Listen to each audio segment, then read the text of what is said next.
আমি দেখেছি। জানো ঠাকুমা, দাদু দৌড়াতে দৌড়াতে আসছিল, হঠাৎ দেখলাম টিটকেলি পড়ে গেল। কি বলছিস কি বলা? টিটকেলি পড়ে গেছে? হ্যাঁ হ্যাঁ, আমি নিজের চোখে দেখেছি। শান্তির ছেলে খুব হাসি পাচ্ছে তাই না? শুয়োরের বাচ্চা মারানোর ক্ষমতা নেই, অথচ দাঁত সবসময় বেরিয়ে থাকে। কার মারানির ছেলে দেখছে পড়ে গেছি, আর সেই থেকে দাঁত কেলিয়ে যাচ্ছে। ওমা, আমি একটু ক্লাবে গেলাম। কি হয়েছে? ক্লাবে যাবি মানে? চুদির ভাই মানুষ বৃষ্টির চোদনে ঘরে শুয়ে রয়েছে, আর তুই এর ভিতরে ক্লাবে যাবি? যা লেওড়া, ঘরে যা। দেখেছো তো শুয়োরের বাচ্চাটা কিবার বেড়েছে? বাড়া, আমি একটা কথা বললাম আর আমার কথাটা বালতি উঠাবালো না। হ্যাঁ গো, তুমি রাগ করো না, আমি তোমার জন্য তেল গরম করে নিয়ে এসেছি, দাঁড়াও।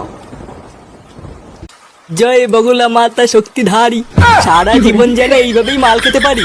মাগো মা, একটু দেখো। এ কি গো পটুদা, এইসব কি করছো? আরে পাগল, মাল হচ্ছে ভগবান